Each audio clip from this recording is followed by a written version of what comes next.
Okay, you can see the presentation. Yeah. So guys, I'll start with a very brief go through of the presentation, and then we will switch to the practical things. That's the aim of this talk. So my name is Rizwan. Let me first introduce myself, and I'm working with the national telecom company in Pakistan. Its name is Ufone. I'm working as a manager in geo-marketing department. And the topic of today's talk is easy dashboards using Kibana.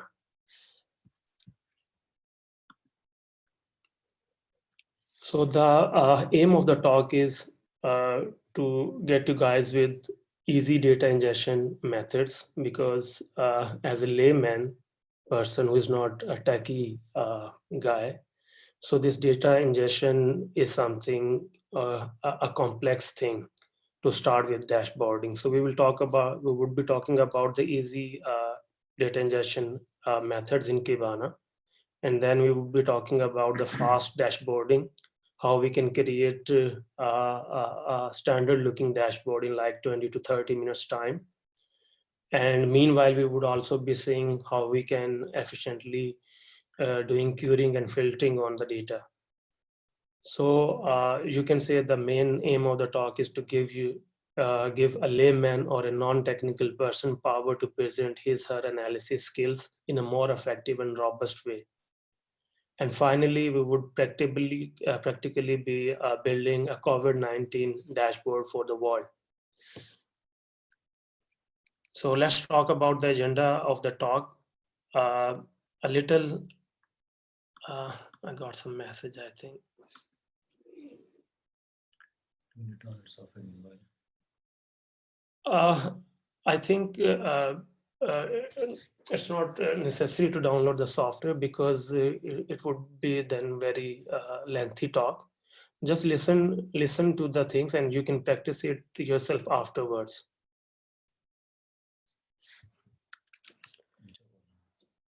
Okay, so let's talk about the agenda. We would talk about the Elastic Stack, a short introduction. What is Elastic Stack? And then we would be talking about data ingestion mechanisms in Kibana.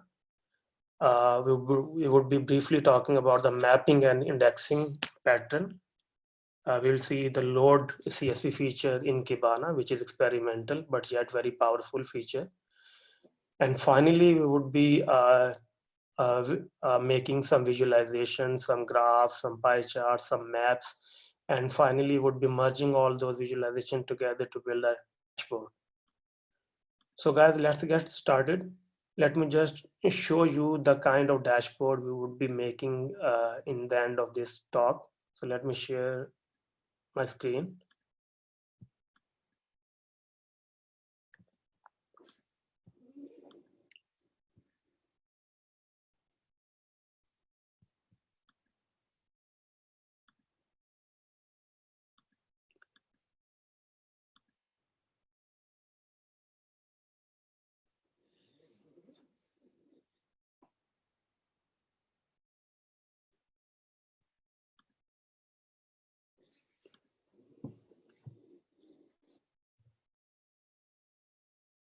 So guys, can everybody see the screen? Can everybody see this dashboard? So if you have a look at this dashboard is being developed in like 20 to 30 minutes time. So that's the kind of skill I'm going to deliver today. So you can see that there is this date filtering option, then there's this country selection control menu, then there are these, uh, indicator values, total confirmed cases, top country, and then there is this line chart showing the top 5 countries death wise.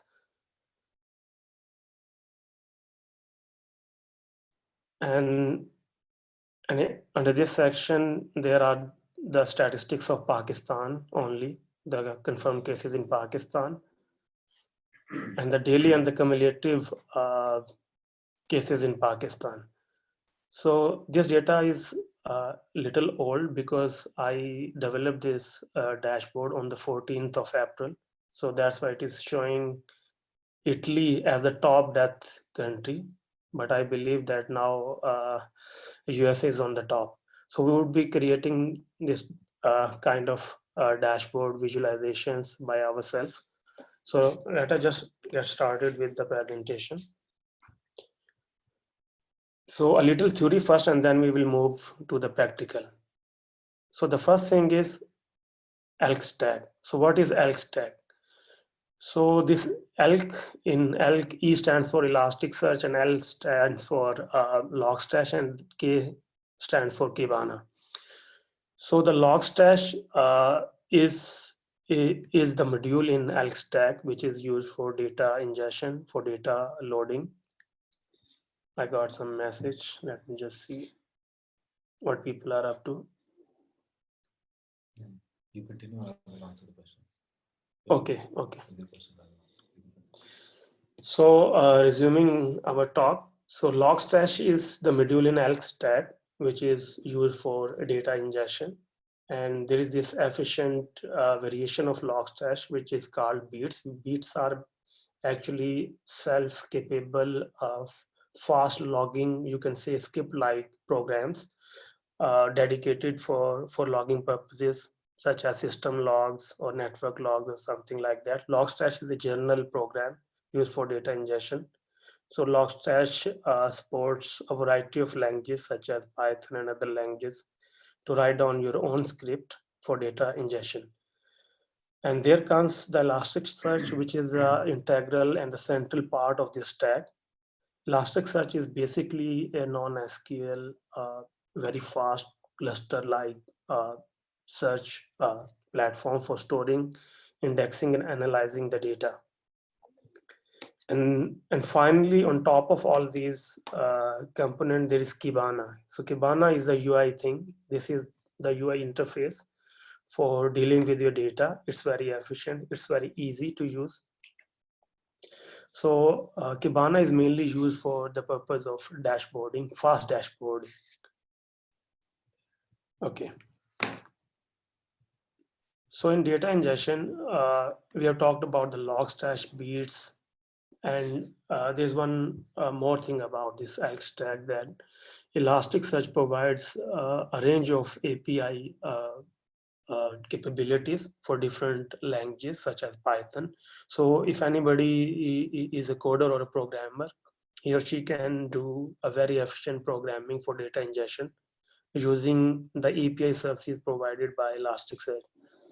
And there comes this load from CSV part, which I'm going to focus in this webinar, because the main aim of this talk is to give a person who is non-technical, who has not much time for setting up large softwares and do the analysis thing.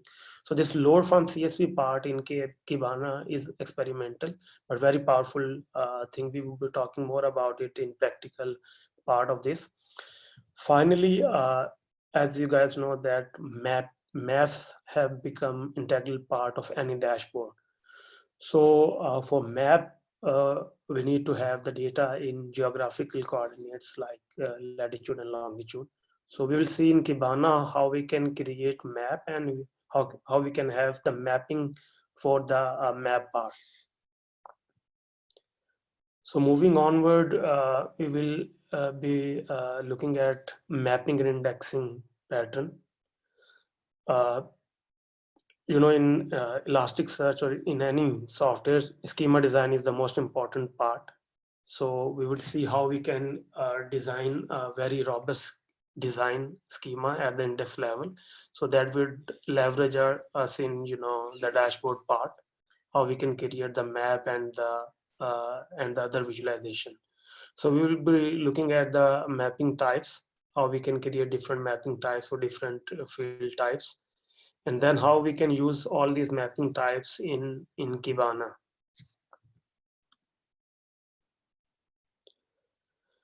Okay, talking theoretically about the load CSV feature in Kibana, we would be switching back and forth to this presentation in the practical session as well. If you're not being able to grab the sense of something, don't worry about it. We would be switching back and forth to this presentation. in the practical session. So this load CSV feature is experimental in Kibana. It's a new feature. It's a very simple feature to ingest large data set, but there's a limit. That is, I guess, 100 MB. But it is a very powerful feature to ingest data from different formats such as CSV and GeoJSON. And then this load CSV feature gives a data analysis stat capability on the go as well, where you can see what are your top contributing values in the data and some quick stats about your data. This auto detection of field type based on data is also a very powerful part of load CSV feature, because everybody is not used to the mapping types and the schema design kind of things. So this load CSV feature gives this kind of automated wizard like thing where it looks at your data and decide what should be the best field type for your data. Finally, we would be talking about the ingest pipeline support.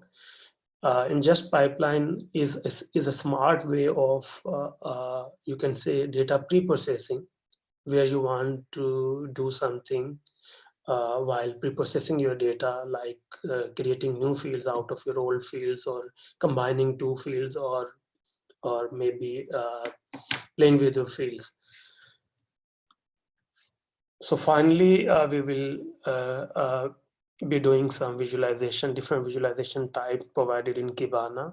We would be talking about the Vega Lite support as well, because Kibana supports basic types of visualization. If somebody is up to making like complex visualization types, then there's a good news that Kibana now supports Vega Lite. Vega Lite is a separate open source graph library, and Vega people, they call themselves grammar, visualization grammar, because they have worked so hard on the visualization grammar that they are like more than 100 types of visualization types. So they have started calling themselves like a visualization grammar. So if somebody is up to making advanced visualization, so he or she can take advantage of this experimental feature in Kibana, which supports Vega Lite. Map is always a tricky part. So my field is also mapping. So I would be telling you the quick tips to create impactful maps, good looking map. And finally, we would be combining all these visualization to build a dashboard. So the case study for this webinar is COVID-19. As you guys know that we are going through this hard time dealing with this pandemic, which has affected almost every country in the world. So I've also shared the data of this very useful website. This is datahub.io. So these guys have prepared data on daily basis, and this data is available to download. So if I show you quickly the website. So this is the website. Telling novel coronavirus 2019, and the full backup file is like 293 MB. You don't need to download the full data file, because they have put data in different formats for different needs. So if I click this download button, so you can see that there are different types of data here. So for United States, they have created separate data sets at the granular level, like states and county levels.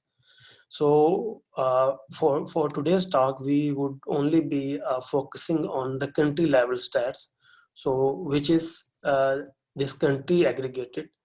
But since we are dealing with the timeline as well, so most of the analysis will be looking at some indicator like confirmed or death cases, but from the time perspective.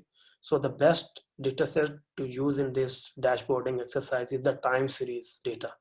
So if you click this data set, you can see that this is the quick uh, in, snapshot of the data. So the data has a field date, where this is actually daily data, and then the country, and then province or state, then latitude and longitude of that country, and then three key indicators, which are confirmed cases, recovered cases, and deaths.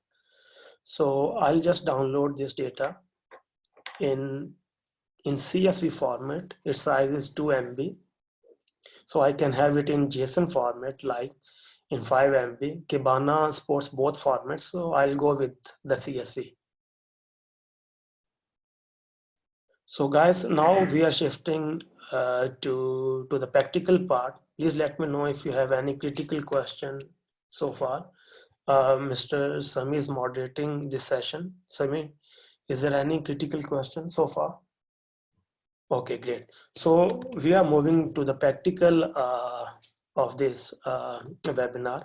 So let me first tell you that Elk Stack, you can have. Okay, okay.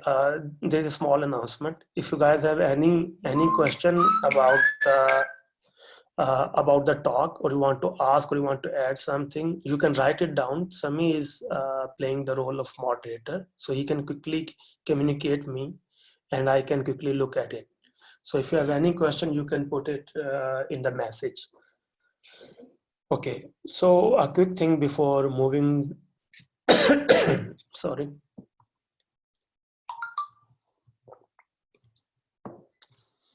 So a quick tip before moving to the practical of this webinar.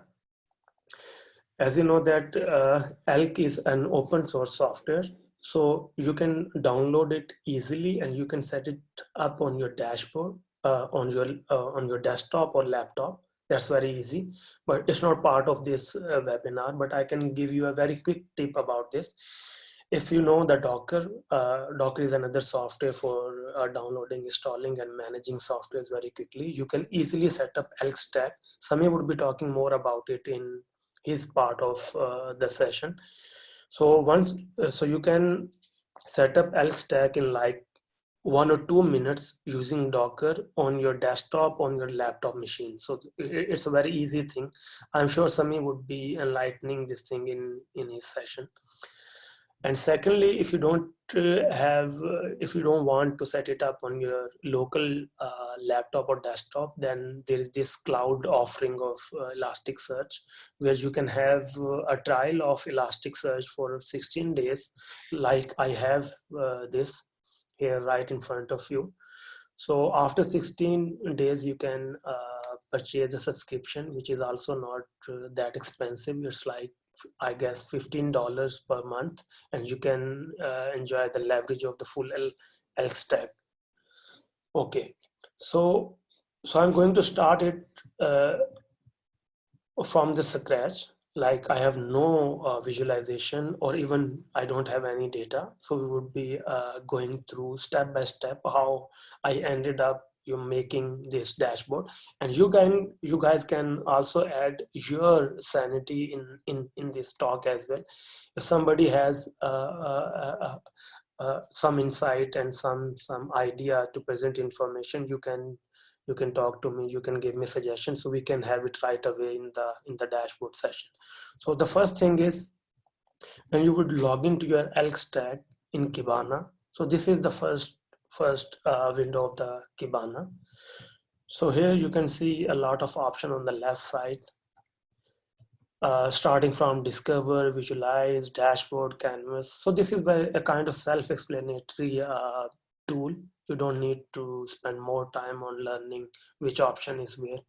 So under machine learning, you guys must know that Kibana also supports machine learning, but that's part of its gold subscription. We would not be talking about the machine learning in this webinar, but we would be talking about the foundation of machine learning, obviously. So in machine learning,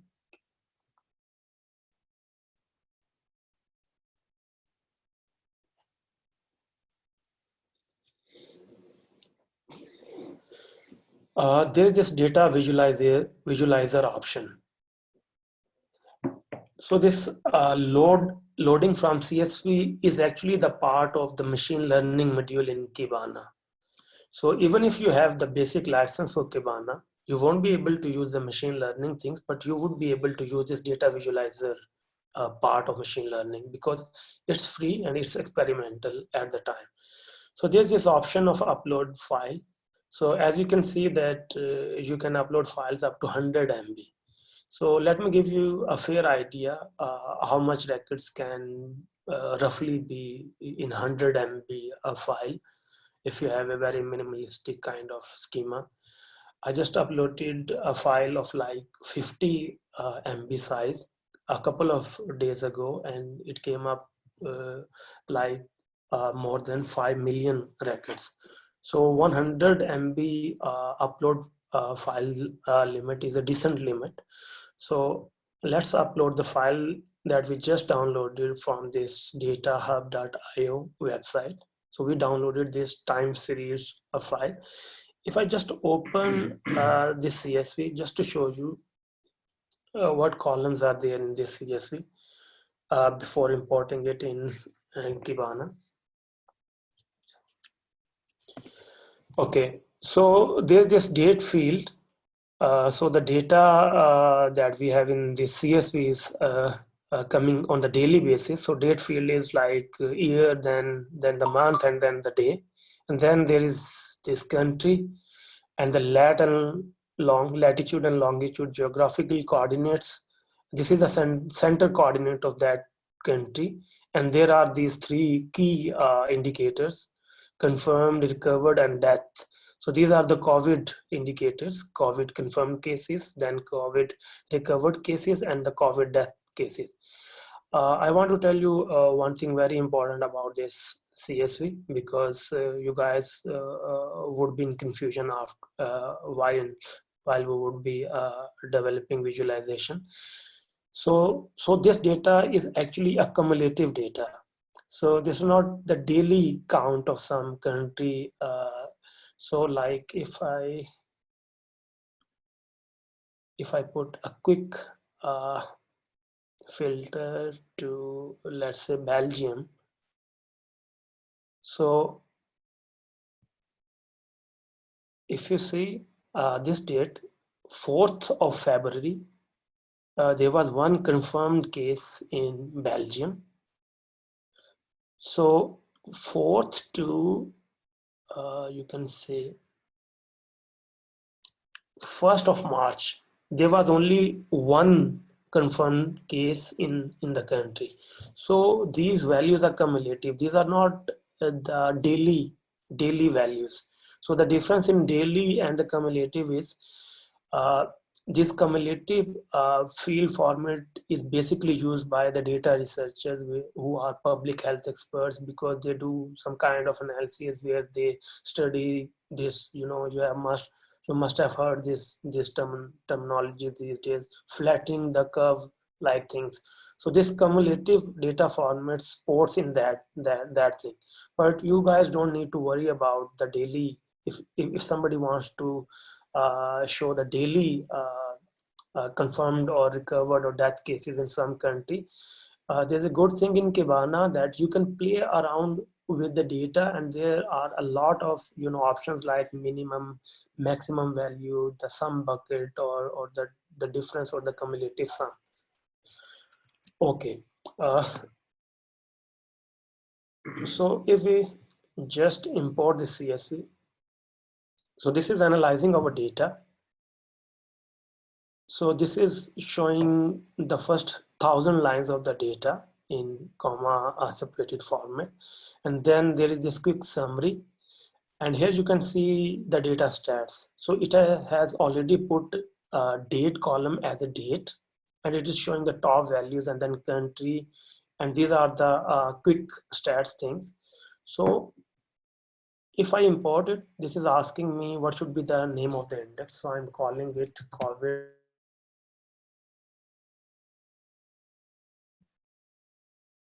So index, you can take index as the table name. So index is synonym to table in NoSQL language. So today's date is 18 April 20. So if you go to Then there's this option, create index pattern. Index pattern, you can take it like views in conventional SQL databases. So index pattern is a way of putting a custom, data formats on top of the index. You can have multiple index patterns for one index. So in the advanced section, you can see that it has created a mapping for your CSV document. So here you can see it has given confirm field a type long. So this is automatically detected. If you were to write your own code using Python, using the APIs provided by Elasticsearch, you would have to do these things yourself. But here this is doing itself. So what I'll do, there's not a geography or a geo point field. So I have to do only two things, and then I would be go with the visualization thing. First, I would have to provide an extra mapping, which is not in my CSV, and which is a location. So I'll call it location, and I call it a type geo point. So this geo point is a native Elasticsearch geographical point location type used for creating map. And here you can say that this is the ingest pipeline. So this is pre-processing part. Here you can write any kind of script to pre-process your data. Like we have to do that, we have created this new mapping with the name, location, and type geo point, but we don't have this in our CSV data. So we would create this location mapping on the fly by writing a small piece of ingest pipeline script code.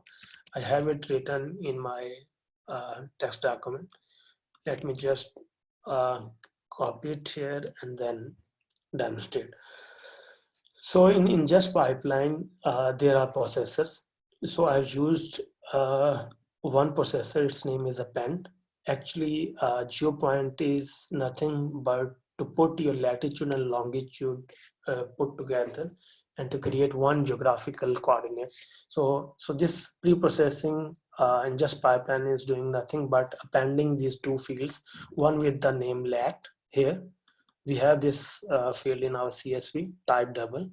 So we are just going Long to, dash sorry, JSON for long dash. I have tested it. Okay. So if we import this, please let me know if you have any question about this part, because this is the most tricky part, because mapping is very important. You won't be able to do it afterwards, although it is possible, but this is the part where you need to pay your attention to put your index in a proper mapping, so that you can create maps, you can create date like analysis and other stuff. So if I import it, you can see that file processing has been started, then index has been created, then ingest pipeline created, data has been uploaded, and then index pattern created. So that's it. So in just a matter of a second time, this has ingested 22,968 records in the index. So we can quickly visualize the index in our discover part. If you click the discover, you can see your data in a plain CSV format in Kibana before going to the visualization part. So as you see, if I click this index pattern, and there are the available fields. So if I add country and then confirmed, deaths, and recovered. So you can see that this is a quick look of your data. So if you just unfold this, you can see the whole data, even the location field as well. So now you can see that the date is properly in a date format and location is properly in a location format required for Elasticsearch. So this small icon of the globe is saying that the location is in the right format. And then we have these key indicators showing the number format.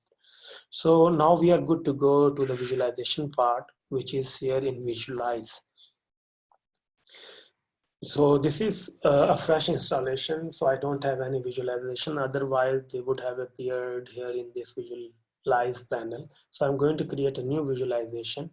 So here you can see the basic visualization types supported in Kibana. You can create an area graph. I will be talking about the basic types, and then if you guys ask, we can talk about the advanced types as well. So the area line chart is there, pie chart is there. You can create a map. We will quickly create a map as well: gauge, goal, heat map, horizontal bar, data table. So these are the basic types supported in Kibana. Uh, but as I mentioned earlier in my presentation, that Kibana now supports Vega. Let me just show you Vega Lite website. See, this is the website of the Vega Lite. They call themselves a grammar of interactive graphs. So these kind of graphs can be created in Vega. So when I say the Vega is supported in Kibana, that means you can create advanced visualization types supported in Vega right in the Kibana. So let's start with the famous line chart where we can show top countries how their death or confirmed lines in going with respect to time. So we'll click this line. Now this will ask which index pattern you want to use. I already have an index pattern with the name test. I'm not going to use it because I just created it for testing purpose. I'll use this COVID-19-world-18 April 20 index pattern that I just created earlier. Okay, so let me just give you an overview of the theme of the visualization. The theme is same for every kind of visualization. On the top here you have the search window. You can search anything. This is an open text search. You can search like name of a country or cases or anything. Here you can add any kind of filter. This is very interactive, like you can select any country, region, and then operator, and then the name of the countries will pop up automatically. And then there is this date. Sorry, can we have more time? Because Yeah, we can have more time, but you can show maybe this line chart okay. and maybe one of the gauges. Okay, so Mr. Sami is saying that we are left with 2 minutes. So we will just quickly create this graph, and then we will after. Yes, we will have more time for this dashboard thing after the Q&A session.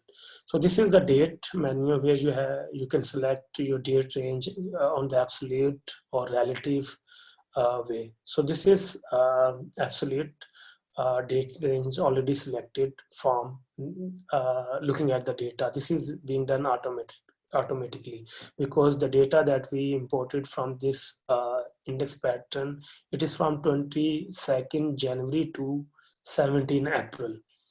So we have two options here. One is metric. Here we will define our metrics, sum or average or min or max, any kind of metrics for the key indicators, confirmed deaths and the recovered patient. And here you can create a bucket. So bucket is like x-axis and matrix is like the y-axis. So let's start with the creating a bucket. So I'm adding an x-axis bucket. Sorry. So here I have a lot of options. So I'm not going into more detail about these options. Just two, we will be discussing two options. So like if I select term, so it is asking me which field do you want. So I'm saying that country. So I want to see top 5 countries. So this is my bucket, and in the metric part, I can choose sum. So I can say I want to see the sum of confirmed cases. So this will show the sum of countries, top 5 countries. So this is ordered by descending. If I just click this apply changes button, so you can see that on the x-axis you have top 5 countries, and this line is showing the confirmed cases. This should be sum. So this is Cumulative. not the sum as I mentioned earlier. This is cumulative because this is adding up every day information. So there is this another option uh, in the aggregation part where you can use this serial difference. So what is serial difference? Serial difference means you want to see these stats on the basis of daily. So I'll just choose some here and then I'll choose the confirmed cases.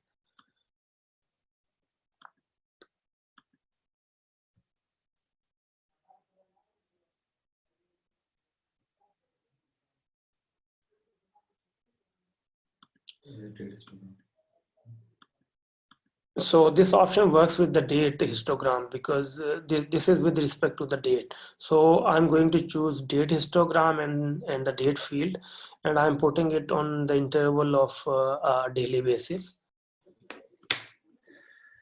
So now you can see how the cases increase on the daily basis. Now you can see now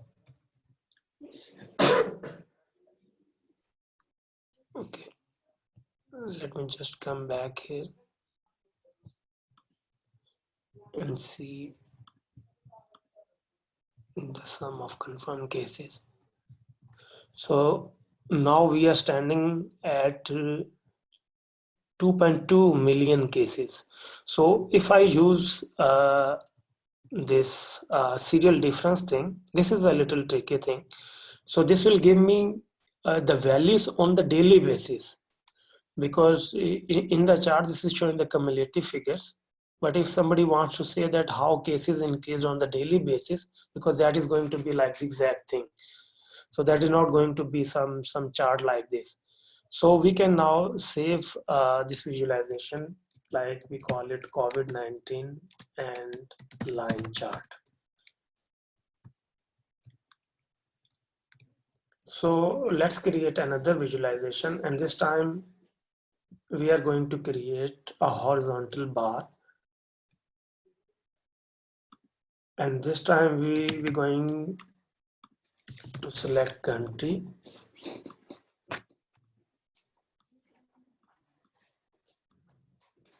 and we're going to see top 15 countries.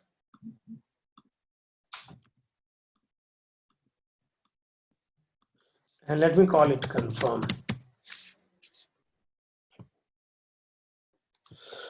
So now it is giving a cumulative sum of countries so far. So US on the top, but this is again showing the cumulative figure. Now here I can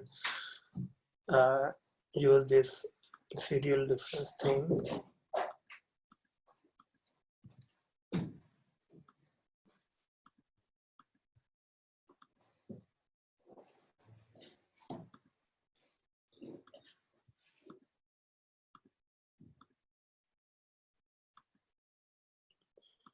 So I'm taking date as well.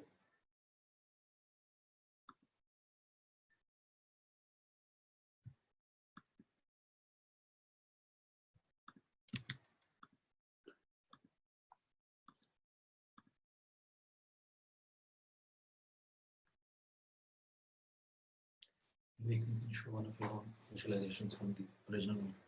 Okay. So quickly, we will see all these things in detail after the Q&A session, but let me just quickly go through over the map thing. We can fix all these small things in later. So as we have already created the mapping, so we can create a map. Here you can add the layer in the documents. If your index is geo-enabled, that will pop up here in the list. So we have already created the geo point mapping for our index, so it will pop up here. If I click it and select the date range, let me call last, let's say 35 days. So you can see a lot of these circle points on the world map. So in order to create a meaningful visualization, so I have an idea in mind. Let's give uh, these circle points size as the number of confirmed cases. So it will give us some meaningful map. So let me call it confirm cases. And here in layer style, we have the symbol size, and it is now fixed to 6. So what I'll do is I'll change it to by value, and I'll select the confirmed cases. So now you can see that. Let me just decrease it to 20 maybe. So the countries which are having the bigger circles, they have more indexes. I can even do this thing with the color as well. So let's see color, and I can have it on some different, maybe on DES. So this is how you can create your maps, and you can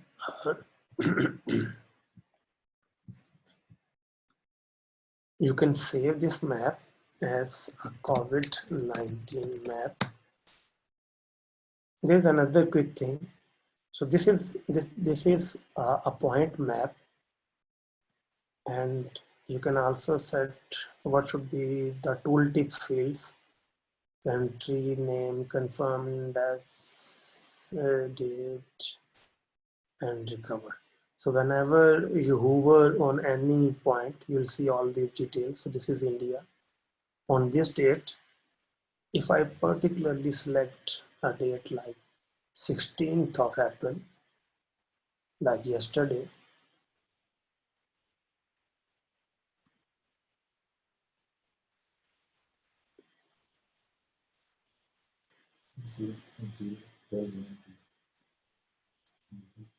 now you can see.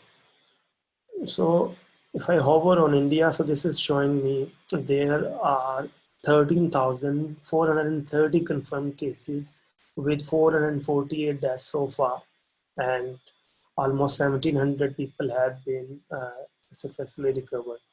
So if you see the Pakistan stats, there are total 6,919 confirmed cases with 128 deaths with 1,600 recovered cases. And you can see that the virus is hitting hard on Europe and uh, America, with America being on the top with uh, 6,67,000 confirmed cases with 32,000. Oh my God, deaths with 54,000 people recovered. So there is yet another way of mapping data on the country boundaries. So as we don't have this boundary data, but this is built in the mapping part, you can hide this layer for time being and add another layer. Then there's this option with EMS boundary. So this is a built-in feature of Kibana. Here you see the world countries. So you can have it on the state level as well. Like if you want to see the spread of disease in different states of America, you can have that. But let me do it on the world boundaries. So if you click this world boundary, see the world boundary layer is being drawn on the map.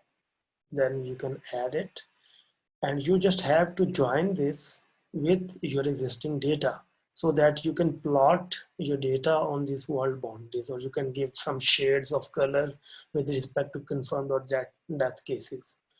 So I'll just join this. I'll just join this with the name, and in the right source, I'll select my index, and then I'll select country and the region name. Okay. So after that, I'm going to use the matrix. I'm going to sum the confirmed cases, and I'll call it confirm and save it. Now, see if you hover on any country, let me just tooltip the name. Now you can see the name and the confirmed cases in Pakistan. So what exactly this is doing? This is, joining two different layers on the fly. One layer is coming from the Kibana server, Elasticsearch server, and one is your index pattern. And then it is, putting it on the map. I'll quickly apply the fill color on the confirmed cases. And I'll select this yellow to red shade called pleth. So now you can see that this is showing different countries color wise. So I can save it, and now you can hover any country and it will give you the confirmed cases in that country. So you can have as many visualization here. I'll just sum it up by creating a very, very basic dashboard. So we just sum up this session and move to the question and answer session. We will definitely come here again. So the final thing is how to combine all these visualization together to create one impactful dashboard. Okay. So if I go to my default workspace, let me just show you the dashboard that I have created already. I'll just show you the capability where to add the visualization. So if you add it, there's this option of adding visualization into your dashboard. So all the visualizations will come here. Like if I select this average sale price visualization here, so it will come down. You can increase or decrease the size of the visualization or anything. So what I have done, I created all these visualizations separately and then combined them together to create this one impactful map. So guys, that's all for the practical part of this session. So we will just move on to the question and answer session, and let's see what Sami has for us. You can say that this is a gauge. So in the existing dashboard that I created for you guys, you see these three are the gauge visualizations where you visualize one indicator in the form of an average or sum or something, one value per indicator. So you can give it any color range or anything. So if the data range increases, the color increases automatically. So that's all. I'll now give control to Mr. Sami to moderate this question and answer session. I hope I'll be able to give you some insight of this presentation. Thank you so very much, guys.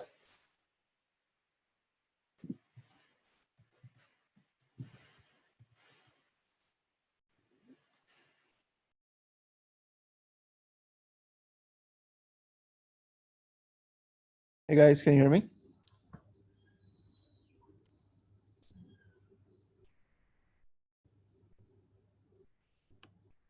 Sure. What you suppose Hey, after hi, my creating name is the Timur. dashboard, suppose you come to find that there is some discrepancies left in the graph. So what you can do, you can edit the dashboard and you can click any visualization and you can edit that visualization. It will take you to the visualization thing.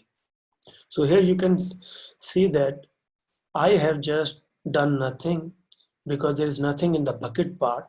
I have just added, you can see top hit of depth. So this is just showing the top hit value in the death column. So this is showing how many deaths have been done over the past 3 months. So this is how you can edit any visualization, and that edit would reflect in the final dashboard. So let's go to this COVID death line visualization. So if you see this visualization in the time range, there is this last 3 months value is selected, and here in the bucket, so this is date histogram on daily. and then there is a term aggregation on the country. So I have put top 5. I can decrease it like top 2, and in the metric part I have summed the deaths. So you can see that this is now showing only 2 countries. So you can have as many countries on the map. So I have just kept it to 5 just to avoid the clutter. So in every visualization, the theme is same. So this is a panel setting for the theme. Either you want to have your legend on the top or on the right or anything. So these are the aesthetic options. So you can play around with them. Even in the metric and axis, so you can have one, you can have it like bar. See, you can have it like area, and you can have it line. So I can even, if I have 2 matrices, I have them stacked one on them. So as you can see in this, so the countries are actually stacked. So you can say there's France on the top, and then US, and so you can play around all these settings to come up with the more meaningful charts. So, okay, so Himanshu has a question. He asked me this earlier also, but he asked that when you were making these graphs, you must have been thinking that these graphs tell a story. So can you say that this graph tells this story and this graph tells that story from this point of view? Like what story does this graph tell and what story does the line chart graph tell? Okay. Thank you, Himanshu, for asking this wonderful question. So you are actually looking at this dashboard from a storytelling perspective. So that is also possible in dashboard. You can put as much text or as much image or anything else you want to portray this dashboard as a storytelling thing. By the way, the main theme of the dashboard is all the visualizations are actually linked together. So whenever you put any filter on top of the dashboard, so all the visualizations are actually synchronized with each another. Let me just show you one thing. Suppose I want a filter of the country. Let's say I call it India.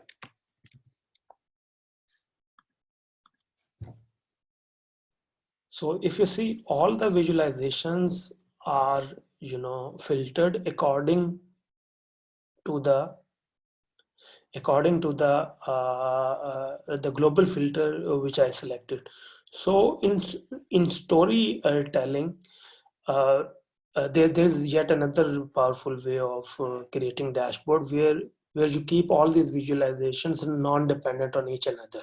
So the different components will not be dependent on each other. Like if you change the date, some of the components will remain same. So that is again a tricky part of this. You can have like 2 index patterns, one with the date range and the other one without the date range. So this is how you can have different stories. And there is another answer to this question as well. There is yet another powerful feature of Kibana. They call it Canvas. In the Canvas is just like the dashboard, but it is more of a storytelling, kind of thing, where you can have the presentation style of dashboards, where you can even play your dashboards. Let me just show you some of the dashboards already built in as a sample data. Like So, this is this do this. this is the e-commerce data. So this is a sample. Himanshu is asking, is there any reason you put the gauge at the top and the numbers at the side and the line charts on the left, or specific reason for that, or the order in which you put the visualization? Yes, Himanshu has asked another wonderful question. So the putting visualizations on the different angle, on the different size, this is completely based on your idea, how you want to put up all the information inside for your viewers. So this was in my imagination that I'll put these gauges on the top to give the top stats first to the viewer, and then go deep down to the countries. If you look at the other, if I show you the other dashboards, the sample dashboard, so people have put up different, information differently on the dashboard. So this is a sample e-commerce dashboard. See, they have put different visualizations.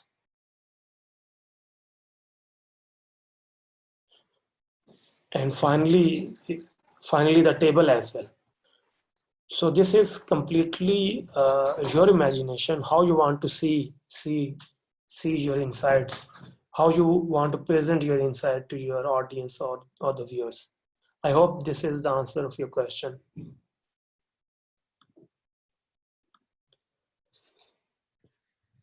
Okay.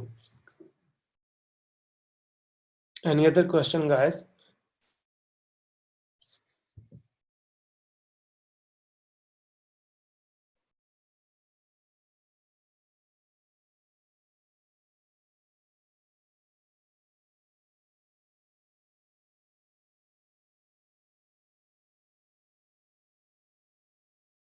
Okay. So Mr. Taimur Kreshi has asked, how do you save a specific dashboard? So whenever you are creating a dashboard, so let's just jump to our workspace where we have created two visualizations and see this thing practically. Let me also give you another tip. In Elastic Search Elk Stack in Kibana, you can create many spaces. So these spaces are actually transparent to each another. So like if you have like 5 people working in your team analyzing different dimensions of that data, so you can create one space for one person, so they will not confuse with visualization and the dashboards of other. So we have these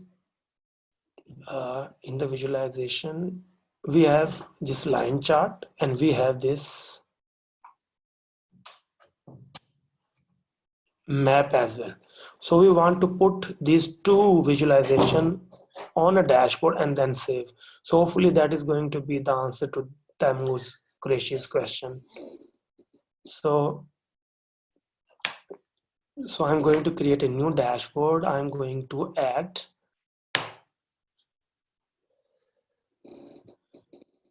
line chart first and then map. So actually 2 line charts are being added. So let me put it relative to last 2 months update. See, I can have these two visualizations side by side. I can just increase the size.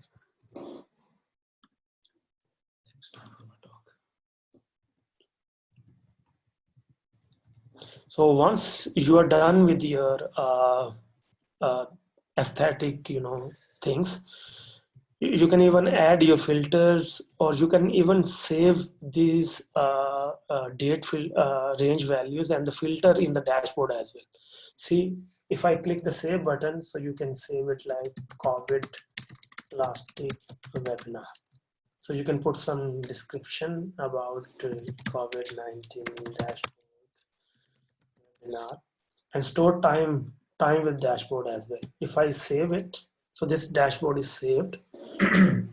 So I can have multiple dashboards here and I can open them up anytime afterwards. Okay, so Sami, do we have more questions or we need to wind this up? I've answered all the questions. So. Okay, that's great, gentlemen. It was really nice to talk to you guys, and I hope that I'm being able to add up something in your existing knowledge, and I hope that this will be beneficial for you. So thank you so very much. So I'm taking leave. And Mr. Sami will resume his session now onwards. Yeah, so thank you everyone for participating so far. So my talk is going to start in a couple of minutes. Actually, in a couple of seconds, let me just make sure that I have. So I'm going to share my desktop, and as soon as you guys can see it, I'll resume. Can you see the dashboard? Yeah, okay. Okay, so let me begin. Okay, thank you. So just a quick introduction about myself. I am my name is Samiullah Jan. I'm head of software development at TPL Maps in Pakistan. So TPL Maps is providing mapping services as a service, and both as a web application and a mobile application for Pakistan. And so I joined this company back in around August September of 2017. And at that time, I took over software development. Rizwan over here was head of data, and we just kind of stumbled upon Elasticsearch, and we very quickly realized that it is so much more valuable than just a simple search tool. So I hope I can explain a little bit about our experience with Elasticsearch, and then I will give an example using the same COVID data that we have. So we have a reference from that as well. Um, but I'm also looking at the question answer session. There's going to be question answer session afterwards as well. But if somebody wants to ask, I can answer in the middle of the talk as well. So first we will talk about like why would anybody consider Elasticsearch? Then Elasticsearch is actually there should be Elastic ecosystem, because Elasticsearch is owned by a company called Elastic, and they have a complete ecosystem for developers and for people in system infrastructure. Um, and then I will give an example, and there's a couple of tricky parts that you need to know, and if you know them, then it's going to be easier for you. And then we have a quick Q&A after that. So Elasticsearch primarily is for building search experience, a multilingual search experience. So if you go to Google search and you search for something, it will give you hints about, did you type that correctly? And did you type that correctly? It gives you suggestions. It auto completes for you. So those kinds of things. And if you type a word, incomplete word, it completes it for you. So those kinds of things. Those are search specific. So in databases generally, you either query for data or you search for data. So those are two separate things. So searching also involves tokenizing these strings and doing different kind of analysis on those strings so that they can be searchable rather than used as queries. It is different from substring matching, because for example, if you search for the singular of a word and the plural exists, search will be able to find it. A search algorithm will be able to find it. So Elasticsearch is used primarily for search. It is also used primarily as a time series database. So if you have a data source where data is flowing in after every few seconds, minutes, hours, days, then Elasticsearch is a good database to use in that case. Prometheus is another one, and there are other ones as well. Um, yeah. Relational data. So Elasticsearch is actually not good for relational data. So if you have database system where you have a lot of relations, for example, if you have a classroom based project and you want to have a class and you want to have a course and grade for that course and students, so you will understand there are a lot of one-to-one, one-to-many, many-to-one, many-to-many relationships. So in Elasticsearch, you cannot join the data. So it is not a really good idea to use this, because it will take you a long time to actually figure out the data modeling for that. So unless you are actually very familiar with this, um, at the top, like it is not a really good idea unless you're really expert with Elasticsearch, and you know how to embed those documents without actually increasing the size of document beyond a certain size, those kind of things. So if there's a relational database problem, it's probably not the first choice. Like we personally prefer Postgres for relational type of relationships, but for time series kind of data, I mean, this is the best choice. So when it comes to search, you have different things like so if you look for search, you can find different kind of projects. We will hear about Lucene, we'll hear about Solar, we'll hear about Elasticsearch. And there's also a full text search available in different databases, like Postgres has it, MongoDB has it. Now, Lucene is a project that was started a few years ago, and Elasticsearch is actually built around Lucene. Similar to that, Solar is built around Lucene. Elasticsearch is actually a better option, I think, because it is a much more mature project and it's a much more mature ecosystem that exists. So if you want to host Elasticsearch, what are the options? One is that Elastic Cloud offers managed Elasticsearch, and they have a 14-day free trial period, and then they have a $16 per month subscription afterward, which is not too expensive for the kind of features that they offer. Then AWS has their own Elasticsearch hosting, so you can use that, or you can use it on-prem. So you can have your own virtual machines, or ideally virtual machines, not containers, and deploy your Elasticsearch database on those and create a cluster. We use a third approach since we are a company that collects location data based in Pakistan. It is kind of a legal thing that it has to be in Pakistan, and so we are do everything on-prem. It's slightly harder to do this on-prem than on a cloud service provider like AWS, but Elastic is actually really good, so it solves a lot of problems for us. So Elastic Cloud has a very large ecosystem. If you typically use Elasticsearch or the Elastic Stack to manage and monitor your cluster of machines that have services, databases, front end, and other kind of project services running on them, you can use a lot of different projects that are all provided by Elastic, and they're all free to use. They're all, I think most of them or all of them are open source as well. I'm not sure, but they're all free to use. So if you want to monitor network data, there is something called PacketBeat, which is a very lightweight service which you can deploy on each machine.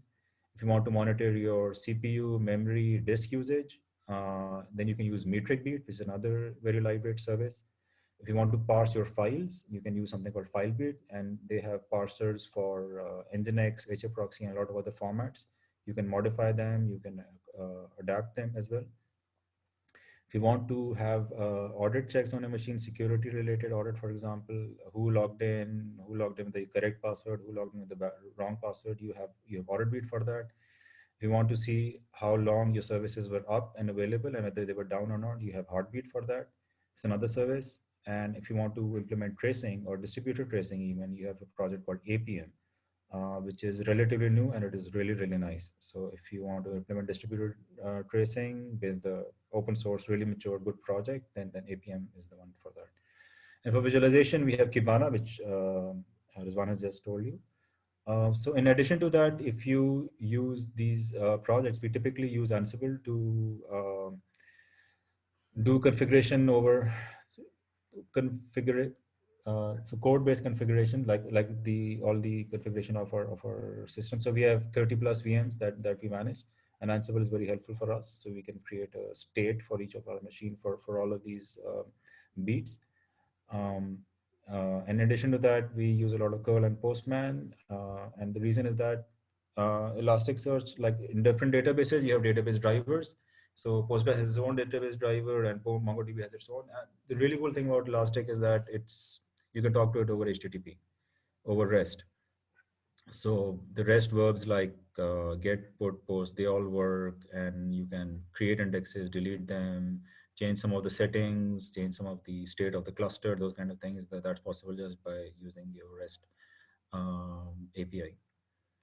We also use, so if you have a paid subscription, Elasticsearch has something called alerting. So if you can put an alert that if my disk space goes below 80%, then send me an alert either through an email or through an SMS or through, for example, Slack notification.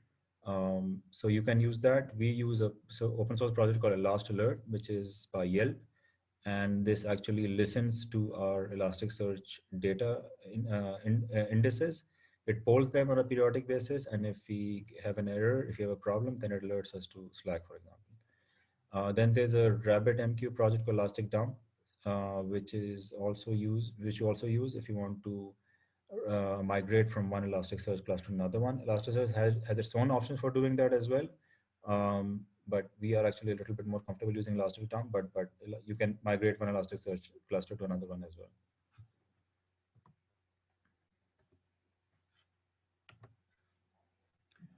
So yeah, so these are some examples. So in TPL Maps, we have a lot of streaming data that is coming in, and this is actually screenshots from our actual data. So for example, this shows us our API access log. So people use our APIs for dialing, for geolocation, for reverse geolocation, for traffic data, all those kind of things. So this shows uh, how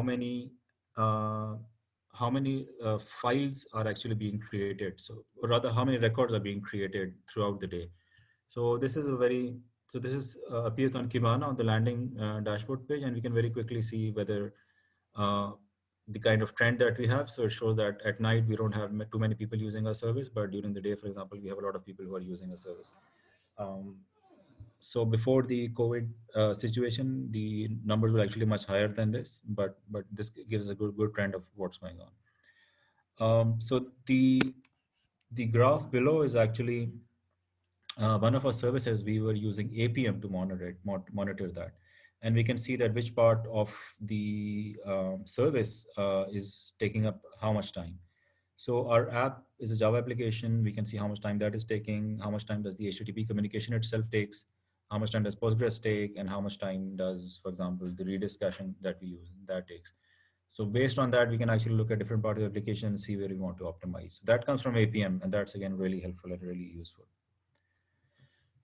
So another dashboard that we have is that, for example, we can see the CPU usage of average of every machine that we have, and we can also filter this out. We can also look at different network events, and we can see how many DNS queries were made, how many TLS handshakes were there. This kind of information is also available. If we use metric beat and packet beat and ordered beat, if you configure them, then we can have a really nice overview of our system, and we can see if there are any problems, if there are any intrusions, if there are any performance bottlenecks, security issues that we can identify. And then this is, so the graph on the top, this shows actually, so we have some system monitors, which actually monitor system all the time. And if we have something is down, then we get an alert. And if you see historically at what time your services were up or down, then we can see it in a very nice graph like this. So this is the graph that is above. The graph that is below that is similar to the one before. In this, you can see the CPU usage and the system memory usage, and you can see some other uh, parts of the stack, the heap memory and the non-heap memory, how that performs over a period of time. And so typically, so if you're wondering like why is the heap memory fixed or why the non-heap memory fixed, typically what we do with Elastic is that in Elastic you need to fix the memory before you actually run the service, so the memory has to be fixed. Um, and there are different performance reasons for that. So when you run Elasticsearch in production, there are some guidelines for that, and you need to follow those guidelines. And we do that, so we get a typical kind of graph, and so this is why it looks like this. So Elasticsearch typically, so if Elasticsearch actually talks on REST, so you can talk to the Elastic cluster on a certain port. You can send REST requests on a certain endpoint, and the Elasticsearch cluster talks. The Elastic cluster nodes talk to each other also on a certain port on a certain endpoint. Um, and Elasticsearch has something. So there is something called Raft, which is a consensus-based protocol. So typically for NoSQL databases, you need to have an odd number of nodes, 3 or 5 or 7 or more, and that lets, in case one of the nodes goes down, the other nodes do an election among themselves, and they elect one of them as a leader, and the node operations continue, whether they're reading or writing.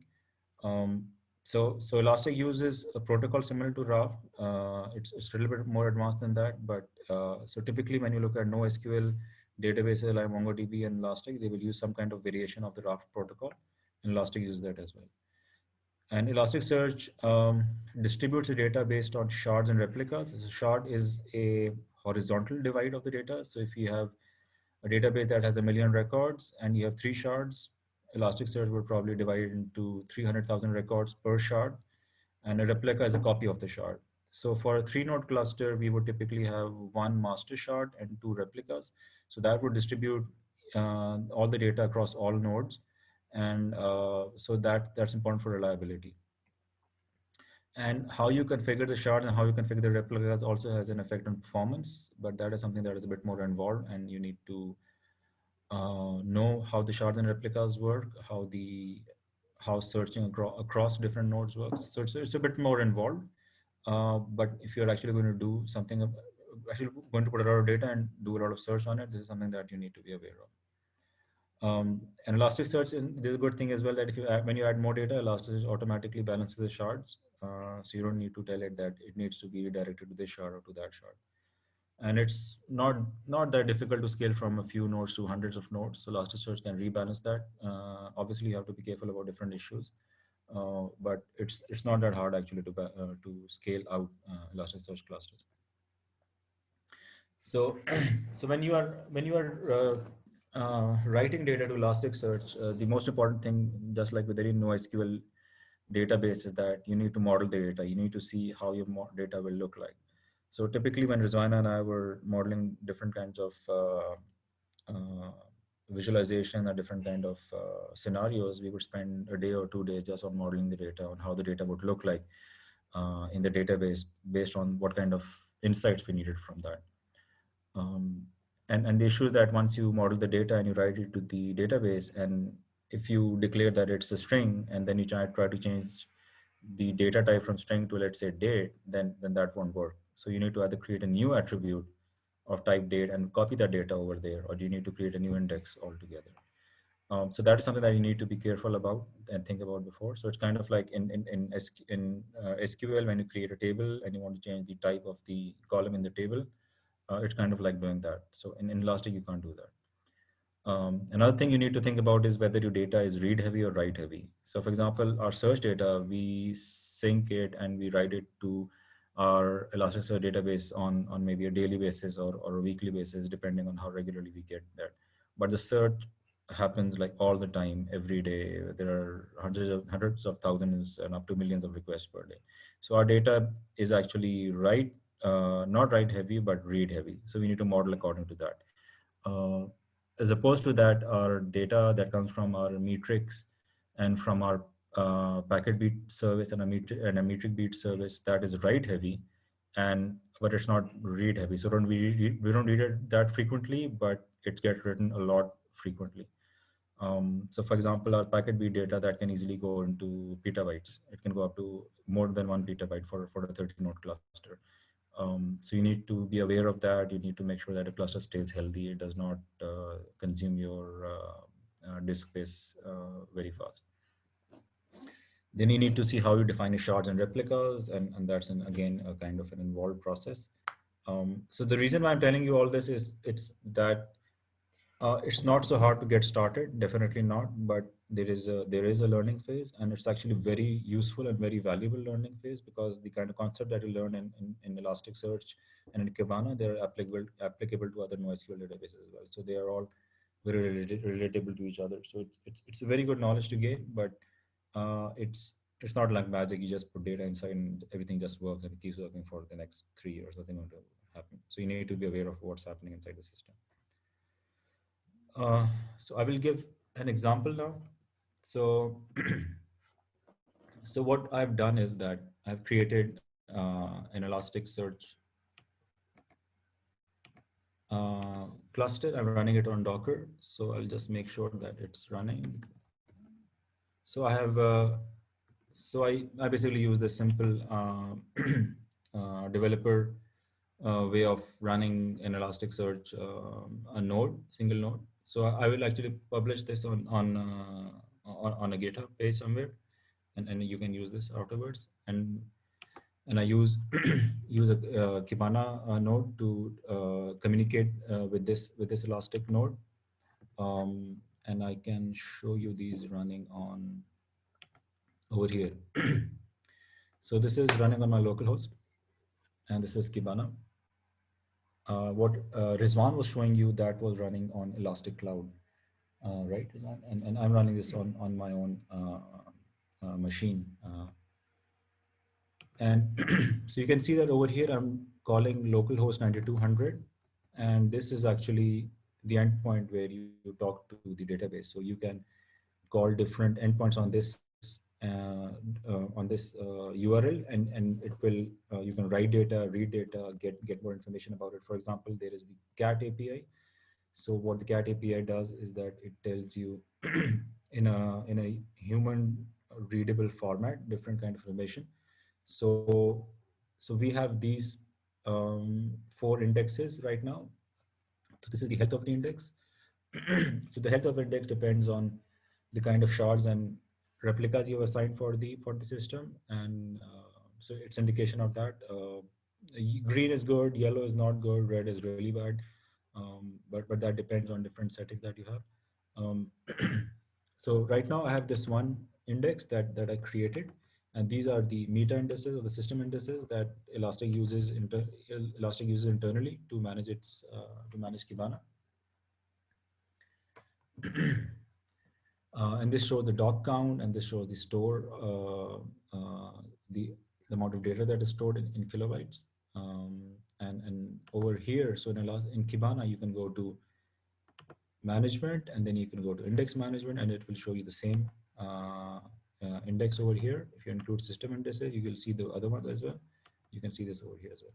So when we started out, because we didn't know much about Elasticsearch, we did not use Kibana that much. So we used mostly the um, Elastic API itself, the HTTP API. And once we discovered Kibana, we use this a lot now because it's actually kind of helpful. It has autocomplete in some places. It shows other information in other places. So it's actually quite helpful.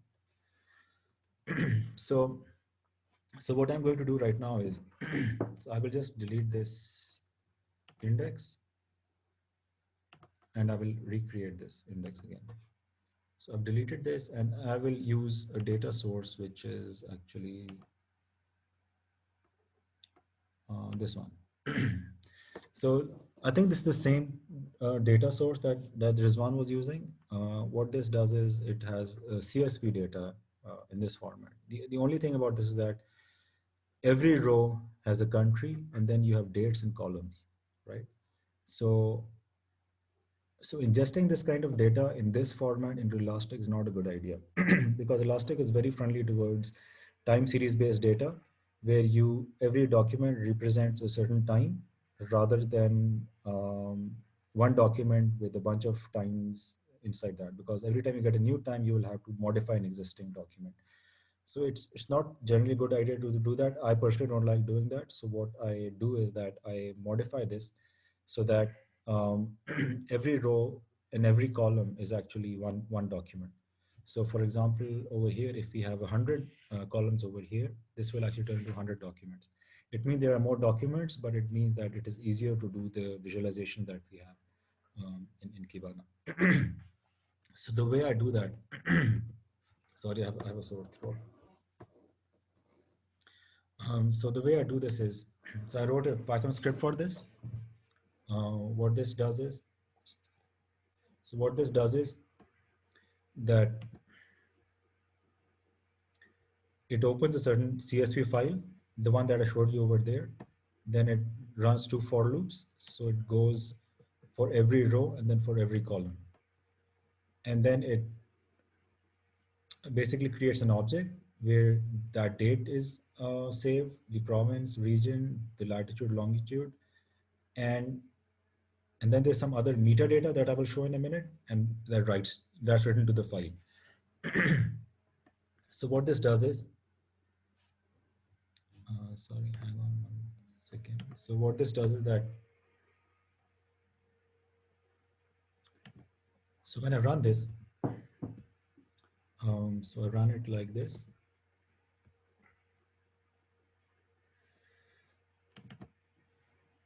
So I run it like this. So I have an input, have an out, and then I redirect the standard out to a certain file. When I run this, I get this kind of data. So this is actually not valid JSON because it's, so you have one JSON document on one file, then you have another one on one line, then another one on another line. Actually, Elasticsearch expects data to be in this format. So the first row is the metadata, which means that what is the name of the index in which this needs to be written, and what is the ID of the document that needs to be written. So if I remove the ID over here, then that's fine. Elastic will create an ID itself. It doesn't need an ID. But when I mention the ID, what it does is it does an upsert. So if the value for this document ID already exists, will override this, otherwise it will leave it. So there was a question from one of the viewers that what happens when you get the same data again. So if you specify the ID based on certain attributes, then the ID is overwritten with the old one, and you don't need to worry about having the same data twice. Because if you have a total number of something and you add the same data twice, then the number is going to get double. So for example, for something like this, if I'm uploading the whole data set again and again with only a difference of a few documents at the end, I would either parse the document to only add the new documents, or or add the whole document, making sure that the old ID is replaced. So that is an approach. You can take either one of those. I took this one. There is no particular reason for this. I think I just prefer this right now, so I use this approach. And once you have this data, so what we can do is I will just show you that you can run actually a curl command. So the index that I deleted over there, I could actually delete it using curl as well. So curl -x delete. So this will send a HTTP delete, yeah, HTTP delete command to the index and delete it. If you want to create a new index, what you do is you give the server URL, which is localhost running on port 9200, and you give the index name, and then you can put pretty at the end, because the data result that you get, it should be pretty printed. So I'll run it over here, and it shows me that, acknowledge true, shard acknowledge true, and the index has been confirmed. If I try to do this again, it will say the resource already exists exception. If I don't use pretty, it comes out something like this, which is a pain to read, right? So I use pretty at the end just to make sure it looks like this. Once I've done that, I will upload the mapping for this. So this is what the mapping looks like. So we have an entry date type field, which is of type date, and we have a location field of type geopoint. So over here, we have an entry date, which is this.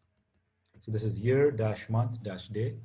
And then we have a location, which is an object with two attributes, lat and lon. So this is actually, if you want to see, somebody might be asking, why is it lat lon?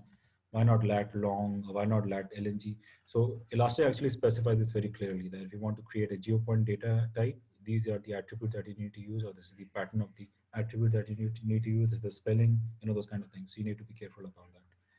So Elastic says that if you create, so one of the ways to specify geopoint is to have it in an object with the lat and lon spelling based object.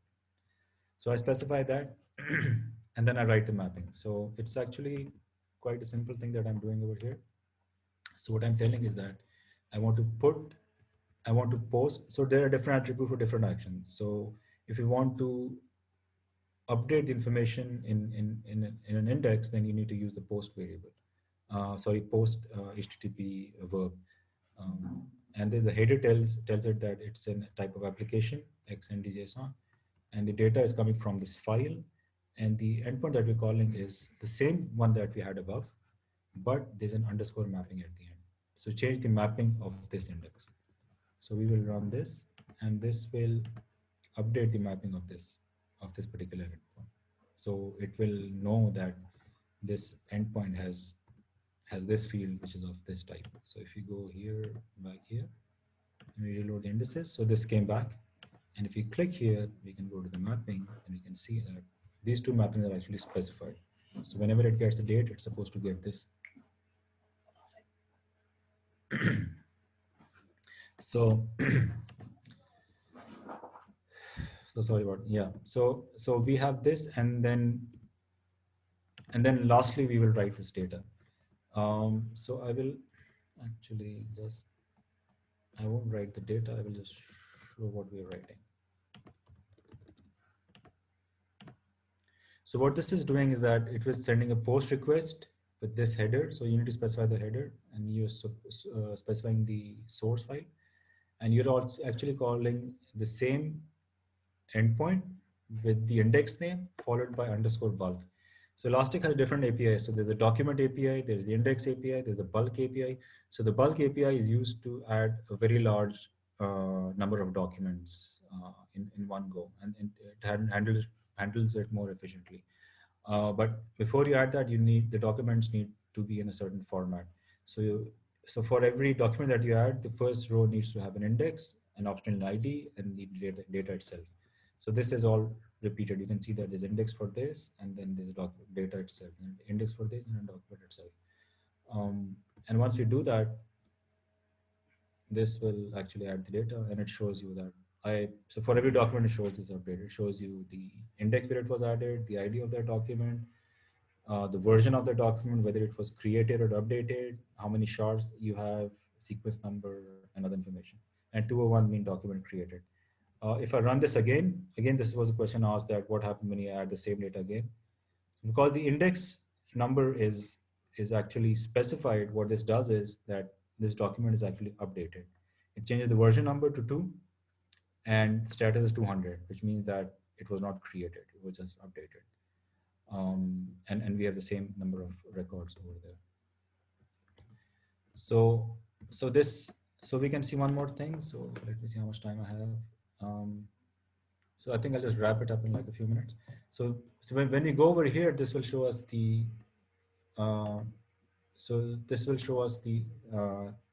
number of record these were received. This is not the number of infections, number of confirmed cases or deaths. This is just the date in the record that was received. So a quick way to visualize this data is to just go here and click visualize. So the location data we can visualize on a map very quickly like this. And this is again a count. Instead of count, we can do a sum of. Okay, so this was actually correct in the beginning. So count is the number of cases that are available at that area. So that's one way of seeing the data. And then we can go ahead and build the visualization. So for example, just like Rizwan showed you, you can do a canvas, you can do a dashboard, you can do a visualization. There's one more thing I want to show. It's that if you go to the dashboard, so I'll just go to Rizwan's dashboard over here. So Rizwan made this dashboard. You will see that there is a share option, so right? And then you have an embed code option, and then you have a snapshot option, and then a saved object option. So if you click the saved, so this snapshot is actually something you can go and share with a friend. And if they change the dashboard, they won't change the original dashboard, they will change their own version of the dashboard. If you put a saved object option and copy iframe code, you can actually put this in an application.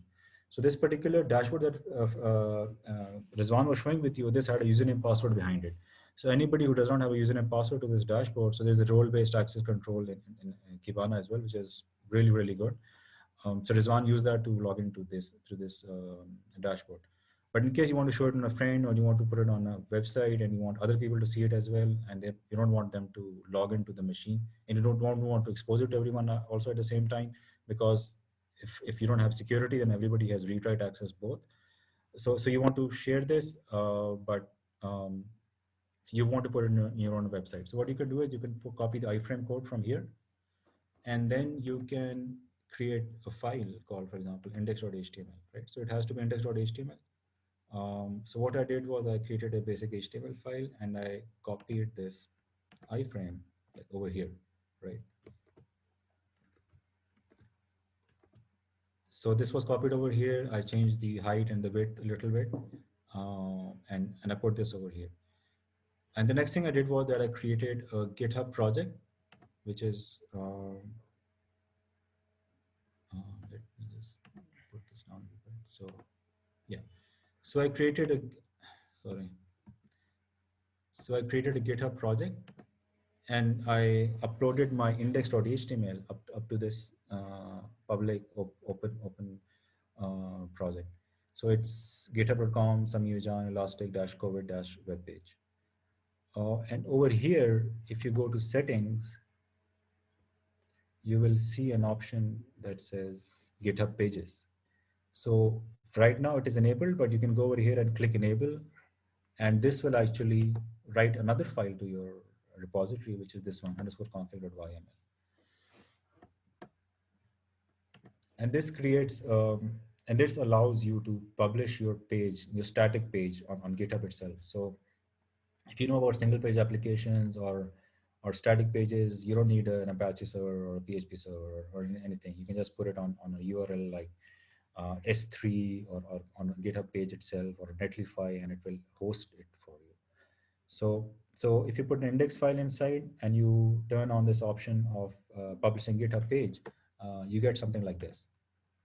So if you see over here, samiojan.github.io/elastictalk.coverage page, which is my own personal GitHub username.github.io/ my repository name is actually now a web page, and there is no username password behind this, but I'm seeing the same dashboard that is available on Elastic Cloud, which Rizwan created and published. So if you want to create your own dashboard and you want to show it to your friends and you don't want to have that Elastic, filters, you do have filters, but you don't have the other options available, all of these available. You don't want these to be there because these are actually quite unnecessary, and they're more annoying than they're useful. So this is I tested on my local machine using HTTP server, which is an npm package to test on your own machine, and this is actually published on GitHub. And anybody can go and see this, and you can share it with your friends, and you can ingest it. So there's another question that somebody asked, which is that what if somebody wants to consume this data in real time? So actually, I tried to look for that a while ago. I could not find it. I will look again, and if I find it, I will share it on my GitHub page. But what I would typically do is that I would use a Lambda function from AWS or Netlify or Microsoft Azure or Firebase, and that would be triggered by a GitHub webhook. So every time somebody pushes data to a GitHub a repository which is managing, on which you already have COVID data. So for example, this URL that has COVID data, which is updated, the CSV file is updated every 12 hours. So every time that file is updated, that webhook would call your serverless function, and that would read that CSV file, change it, and then push it to your Elastic Cloud, and that would get updated immediately. And the last update time, you can show it somewhere above here on the web application. So that is something that you would do, and it would just work out on its own. And one last thing, so the filters are still here, so you can still do stuff like you can do a country is, for example, United Kingdom, and so all those things that Rizwan showed you, those still work. So that's it for me. The talk is over from my side. If somebody has any questions, please let me know.